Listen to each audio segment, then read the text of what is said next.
ایک دفعہ حضرت عمر فاروق رضی اللہ تعالی عنہ کی مجلس شورا میں یہ بحث چل نکلی تقویٰ کسے کہتے ہیں، ہاؤ ٹو ڈیفائن تقویٰ۔ سب حضرات نے اپنی اپنی رائے دی۔ حضرت ابی بن کعب رضی اللہ تعالی عنہ ایک انصاری صحابی ہیں جن کے بارے میں حضور نے فرمایا ہے کہ اقرؤہم ابی بن کعب،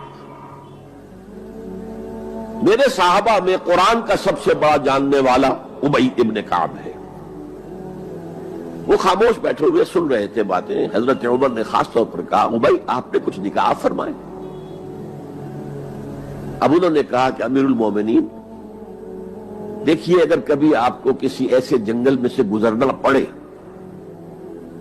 جس میں کوئی پگڈنڈی نہیں ہے، بڑی اونچی اونچی گھاس ہے اور قدم قدم پر خاردار جو ہیں جھاڑیاں ہیں، تو آپ کیسے گزریں گے؟